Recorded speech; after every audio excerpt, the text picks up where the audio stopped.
और सबसे बड़ी जो बात है प्रामाणिकता के अर्थ में संबंध। तो प्रमाण जो है सर्वोपरि वरीयता की बात है। प्रमाण के आधार पर हर व्यक्ति संतुष्ट होता ही, ठीक है। ये जो संतुष्ट होने वाली बात हमको समझ में आता है, इसको हम एक जगह में नहीं, अनेक जगह में, एक देश में नहीं, अनेक देश में, एक परिवार में नहीं, अनेक परिवार में अपन प्रयोग करके देख सकते हैं। ये मुख्य बात संबंधों के बारे में अपने को स्वीकारने की आवश्यकता है।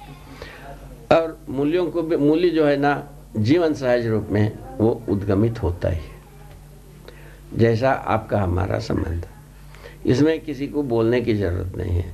तो आप हमारे मिलते हैं, स्वाभाविक रूप में एक मूल्य जो बहना चाहिए, विश्वास, वह आप हमारे बीच में अपने आप से शुरू हो जाता है। इसके लिए बहुत सारा हम कहीं भी कोई तप नहीं किया, कोई बड़ी भारी साधना नहीं किया, और बिना ही इन सभी बात की हमारे साथ आपका, आपके साथ मेरा पहचान बनने के लिए योग्य एक तरीका है, अपने आप से निष्पन्न होती है। उसमें ये मूल्य समाया ही रहता है, विश्वास समाया ही रहता है, तभी हम संबंधों को पहचानना बन जाती है। ये इस विधि से हम अच्छी तरह से हम मूल्यों को पहचानने, संबंधों को पहचानने, मूल्यांकन करने और उभय तृप्ति पाने की रास्ता अपना सकते हैं।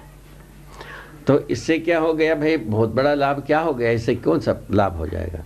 लाभ यह हो जाएगा, भय और प्रलोभन के आधार पर हर बात को हम मूल्यांकन करते रहे, उसके स्थान पर मूल्य और मूल्यांकन से माने मूल्यांकित करने की स्थिति में हम आ जाते हैं। तो मुख्य मुद्दा मानव परंपरा में मूल्यों को पहचानना, मूल्यों को मूल्यांकित करना, इसी में हम सदा सदा परेशान होते रहे हैं। तो भय और प्रलोभन के साथ हम जितने भी व्यवस्थाओं में, संबंधों में, कार्य संबंधों में, व्यवसाय संबंधों में, व्यवहार संबंधों में कितने भी हम मूल्यांकन किए, तो मूल्यांकन करते हैं तो वो एक प्रकार से राजी गाजी होने की जैसा ही होता रहा है। मूल्यांकन तो होता ही नहीं रहा। भय और प्रलोभन कभी भी मूल्य होता नहीं है, ना मूल्यांकन होता है। भय के साथ प्रलोभन, प्रलोभन के साथ भय, कहीं ना कहीं थोड़ा देर के लिए चुप होने वाली बात आती है। रोग वहीं का वहीं रहता है। इस आधार पर हम भय और प्रलोभन से छुटकारा पाना बना ही नहीं है। ये स्वयं इस बात का गवाही है हम कितने समझदार हुए हैं। ये इस बात का गवाही है हम मानव परंपरा कितना हम समझदार हुए, शिक्षा संस्कार कितना समझदारी को आदमी को दे पाया, और व्यवस्था में कितना हम मनुष्य को मूल्यांकित कर पाया। ये सब बात का द्योतक है, ये प्रमाण है, गवाही है, जीता जागता गवाही है। तो शताब्दियों से, सहस्राब्दियों से हम भय और प्रलोभन के छाया छत्र में हम मृगतृष्णा मरीचिका को लेकर हम चलते ही रहे।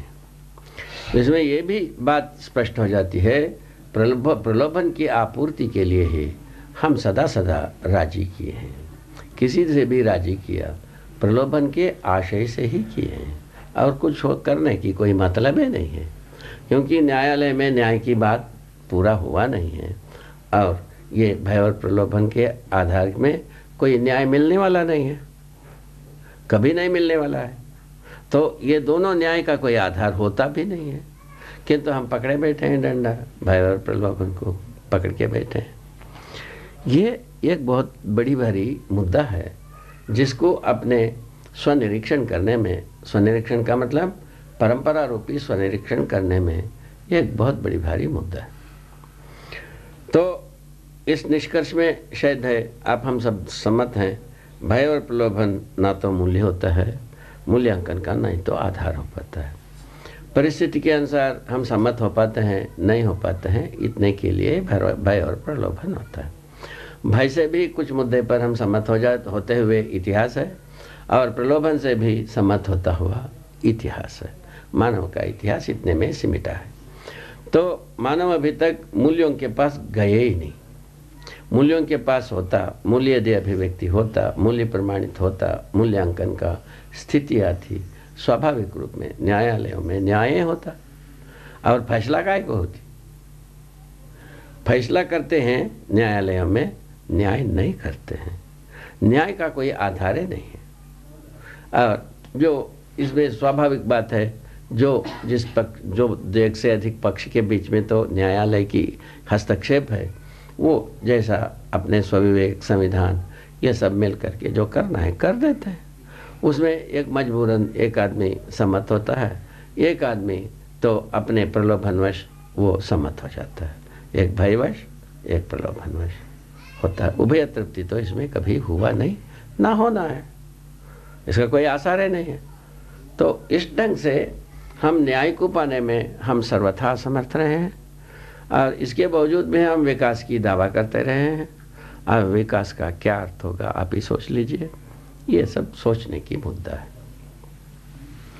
तो अभी न्याय पाने की सहज तरीका ये आती है, प्रयोजनों के आधार पर संबंधों को पहचानना, फलस्वरूप मूल्यों का स्वाभाविक रूप में निर्वाह होना, और इसके फलन में मूल्यांकित होना, उभय तृप्ति बना, दोनों में होना।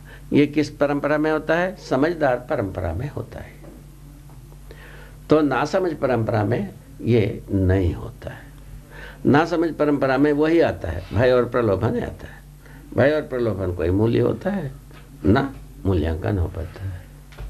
प्रलोभन का क्या मूल्यांकन करेंगे हम? कुछ भी नहीं कर पाएंगे। भय का भी कुछ भी नहीं मूल्यांकन कर पाएंगे। किंतु भयभीत होता हुआ आदमी को देखा जाता है, प्रलोभित होता हुआ आदमी को देखा जाता है। ये बात सही है।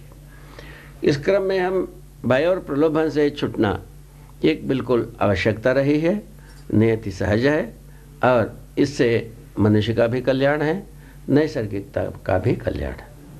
नैसर्गिकता में जितने भी जो रोग दोष पैदा करते हैं आदमी, उसके संबंध में भी मानव सोचेगा, उसका तरीका सोचेगा, और उसके लिए अनुकूल परिस्थिति सोचेगा, नैसर्गिक संतुलन के लिए।